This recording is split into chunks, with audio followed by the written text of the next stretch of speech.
안녕하세요. 라스테머니입니다. 이번 주는 한마디로 코스피의 질주, 크립토의 숨고르기, 그리고 AI의 균열로 요약할 수 있는데요. 코스피가 7,800선을 돌파하며 8,000 고지를 바라보는 사이 비트코인은 76,000달러 부근에서 좁은 박스권을 유지했고 AI 업계에서는 스탠다드 차타드 CEO의 충격 발언이 전 세계 헤드라인을 장식했거든요. 이 세 가지 흐름이 어떻게 연결되는지 하나씩 짚어드릴게요.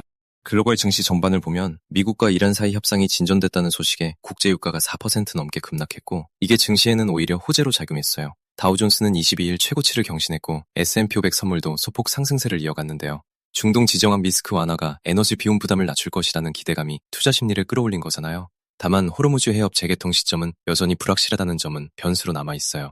국내 증시는 이번 주 정말 뜨거웠는데요. 코스피가 7,847포인트에 안착했고 증권가에서는 연휴 이후 8,000 안착을 전망하는 리포트들이 쏟아지고 있거든요. 심지어 노무라증권은 코스피 1만 시대를 거론하며 삼성전자 59만원, SK하이닉스 400만원이라는 파격적인 목표가까지 제시했어요.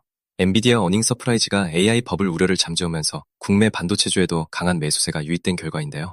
재미있는 현상이 하나 있는데요. 외국인이 올해 90조 원 넘게 팔았는데도 코스피 외국인 지분율이 오히려 39.4%로 역대 최고 수준에 근접하고 있다는 거예요. 소위 셀코리아라고 불렸던 흐름이 사실은 지수 상승분을 반영한 자연스러운 차익 실현이었다는 해석이 나오고 있어요. 코스닥은 코스피에 비해 상대적으로 부진했는데 바이오주가 힘을 못 쓴 반면 신규 발행된 국민성장펀드가 첫날 완판 행진을 이어가며 코스닥 R&D 종목들에 대한 관심이 높아지고 있습니다. 비트코인은 이번 주 76,000달러 부근에서 저변동성 박스권을 유지했어요. 중동 지정을 리스크 완화와 기관 매수세가 하방을 받쳐주고 있지만 지난 한 달 새 비트코인 ETF에서 12억 5천만 달러 이상이 빠져나갔다는 점은 주목할 필요가 있는데요. 웨드부시 애널리스트 댄 아이브스는 AI 관련 주식시장으로 자금이 이탈하면서 암호화폐가 힘을 얻지 못하고 있다는 분석을 내놓기도 했어요. 한편 마이클 세일러의 스트래테지는 비트코인 보유량이 650억 달러를 돌파했다는 소식도 전해졌고요.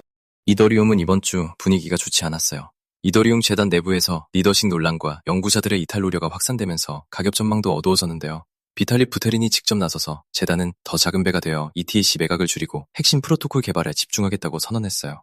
그러면서 재단 비판론자들에게 반박하고 중립성 원칙을 재확인하기도 했죠.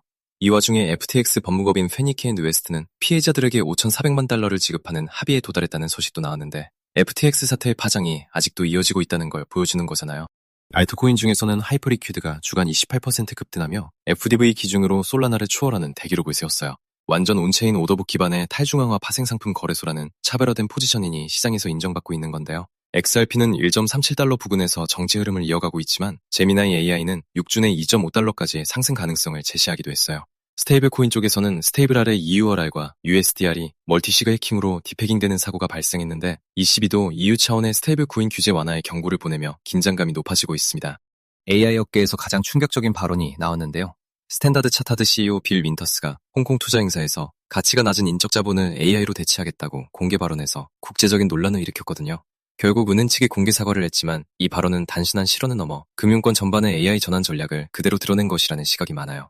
실제로 국내에서도 삼성전자가 성과급 갈등으로 인한 태업 위기 속에서 AI 로봇 도입을 서두르고 있다는 보도가 이번 주 나왔잖아요. 기술 측면에서는 마이크로소프트가 차세대 브라우저 AI 에이전트 파라 1.5를 공개하며 일부 벤치마크에서 오픈 AI와 구글을 추월했다고 발표했어요. 딥시크는 V4 프로 API 가격을 정상가의 4분의 1 수준으로 연구한다고 밝히면서 중국 AI 가격 경쟁이 한층 가속화되고 있고요. 엔트로픽은 사상 첫 분기흑자 전환을 달성하며 오픈 AI와 구글에 도전하는 게임 체인저로 급부상했는데 국내 금융당국은 엔트로픽의 미소스 같은 고성능 AI 확산에 따른 보안 위협에 대응해 망분리 규제를 1년간 한시적으로 완화한다고 밝혔어요.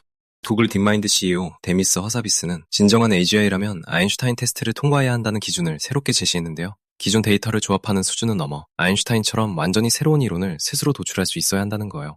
AI가 뇌질환 치료제 개발을 가속화할 수 있다는 연구 결과도 이번 주 나왔는데 허사비스의 기준에서 보면 아직 AGI와는 거리가 있지만 실용적인 성과는 이미 쌓이고 있다는 걸 보여주는 사례죠.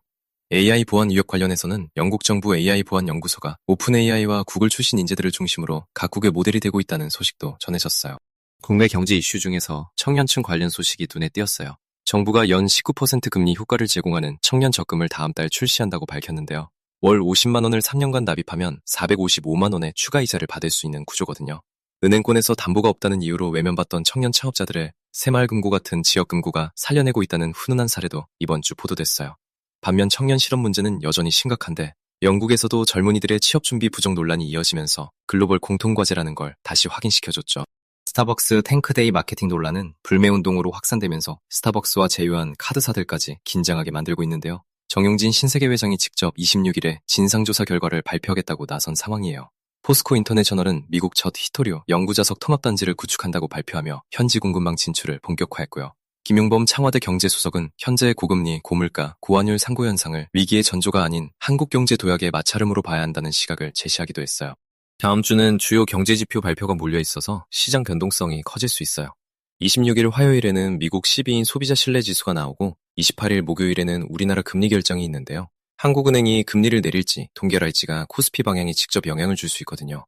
같은 날 미국에서는 4월 근원 PCE 물가지수와 1분기 GDP 수정치, 신규 실업수당 청구 건수가 동시에 발표돼요.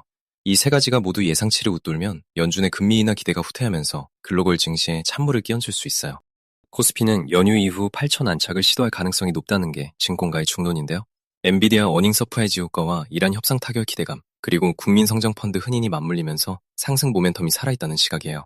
크립토 쪽에서는 이더리움 재단 내용이 어느 정도 정리되느냐가 단기 방향성이 관건이고, 비트코인은 ETF 자금 흐름과 이란 협상 최종 타결 여부가 변수가 될 거예요. AI 섹터는 다음 주 MS파라 1.5 추가 공개와 딥시크 연구 가격 인하 영향이 시장에 어떻게 반영될지 주목해야 할 것 같아요. 이상 이번 주 주간 브리핑이었습니다.